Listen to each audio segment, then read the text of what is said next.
Please welcome CISA CIO Bob Costello with Recorded Futures, Stu Solomon.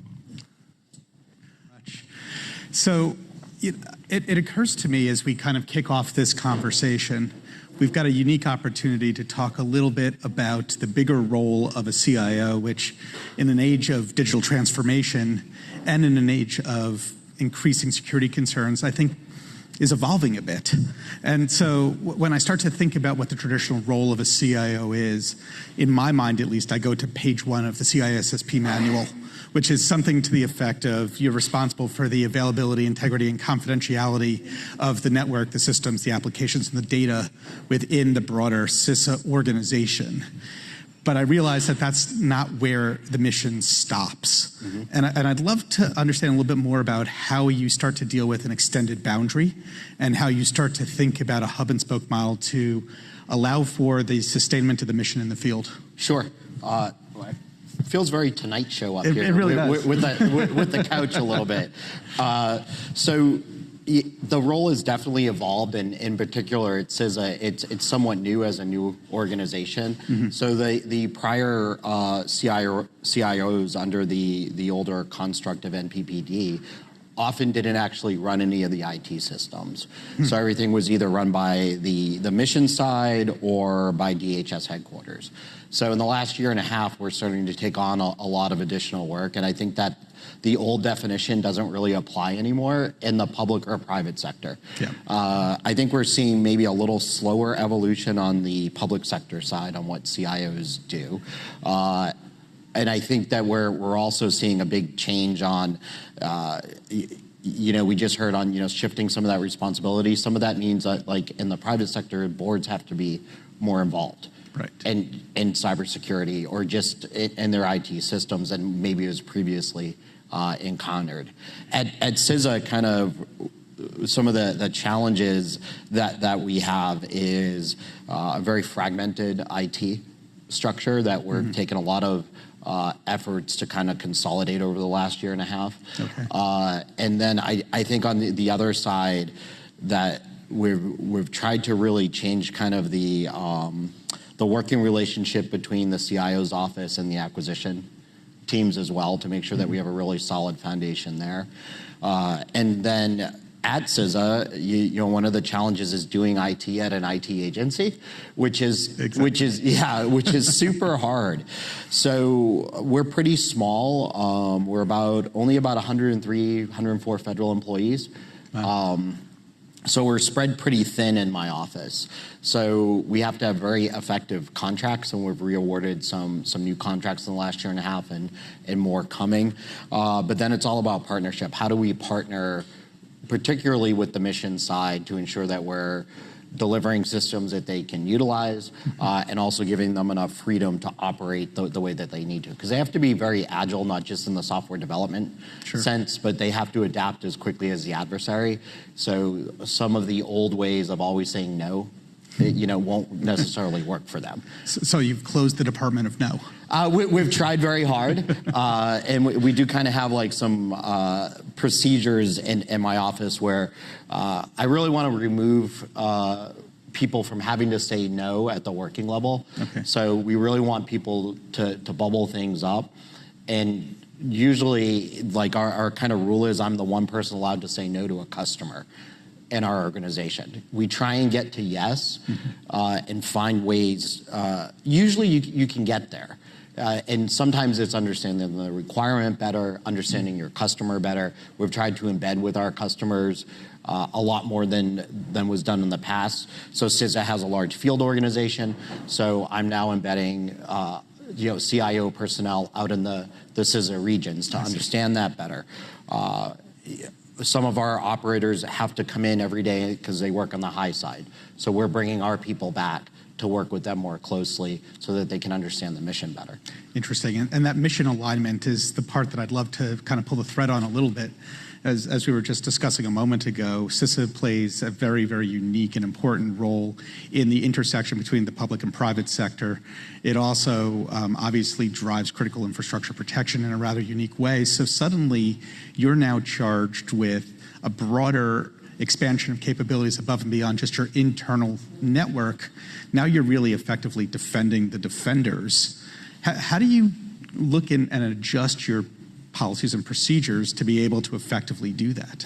Yeah, no, great question. And I think one of the things we've seen across government is, you say the words ATO and people get... I'm getting antsy right now. Yeah, people getting antsy or FedRAMP and people... Okay, now I'm just sick. Yeah, exactly.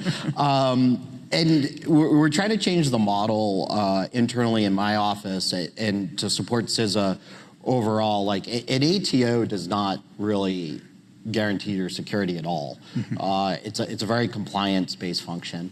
And it has some good aspects and then some other aspects that can really detract from understanding where you're at from a security posture. Mm-hmm. CISA is also largely a voluntary organization. Like, we have the cyber performance goals, which are voluntary for critical infrastructure.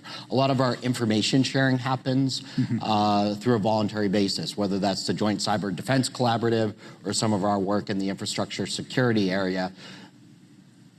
Private sector companies and public sector share with us and expect us to safeguard that information to the same level that they do. Sure. So often it's, I think it's very important to understand what data you have. That's super important. How you're protecting that data, who has access to that data. And those are all things that we're working through as we mature as an agency. So I think we have very good procedures in place for handling some of that very sensitive data that we collect on infrastructure security and cyber security. But I think some of it is we have to do everything that CISA says that we advise others to do. Sure. And as we mature our internal processes, we have very tight working relationships with the Insider Threat Program and other aspects of CISA to ensure that, if we do have something that goes wrong or if data gets out that shouldn't, we know how to respond to it and we can identify it very quickly. I think that one of the other challenges that sometimes government has with, we collect a lot of data and we've been doing that for a lot of years, and only recently have a lot of agencies started tagging their data, understanding who's using that data, and then what happens when we share that data out. So DLP has been a challenge for a very long time. Certainly. Certainly we haven't solved it, but I think that we're on a good path. That's a really good couple of points that you raised. First and foremost, this notion that you're basically customer number one for CISA's recommendations and requirements. You have to build a construct that's reminiscent of what the public and government writ large are being advised to do. But then there's also that very practical component to all of this, which is you are a net aggregator of knowledge and data as a collection point for the government. So as you go through that process, it all boils down to creating and continuing trust.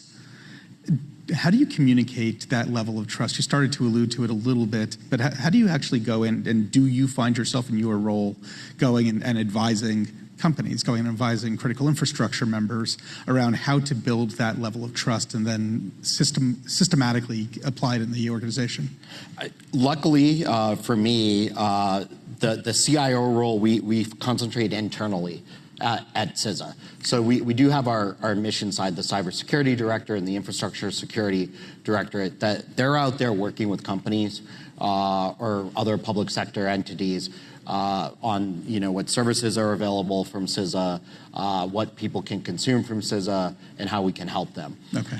My role, though, is, to your point, kind of unique in government. So I'm not only a consumer of CISA services like any other CIO could be in government, we're also helping them design and secure their systems that actually support everyone else.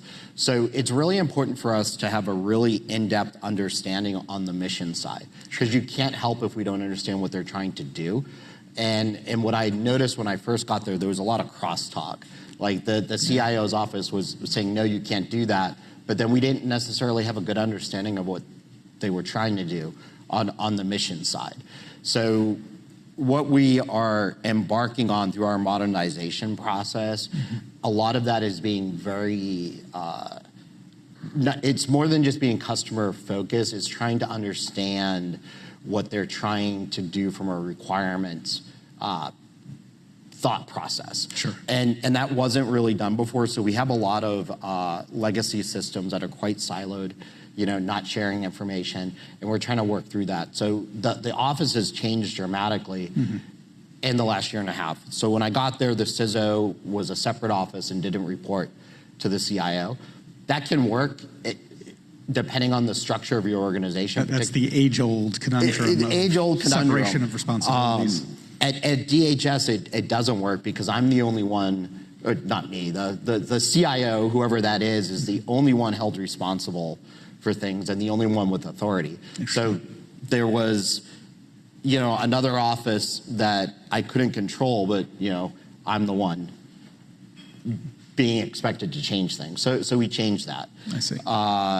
And that works at DHS, and that kind of, we flow up through the department's CIO's office, so that works a little bit better for us. We've merged the chief technology officer group into our organization as well, so that we're working a lot more tightly on future-looking initiatives, and also what we're doing today. The chief data officer and chief enterprise architect are part of that group, so we're getting a lot of synergies in that. And to that final point, as we kind of wrap up the conversation, it's amazing how time flies. Very quick. But so when you start to look at some of those future-leaning initiatives, how threat-informed is that perspective, or is it more of a deliberate architecture build, and where do the two meet?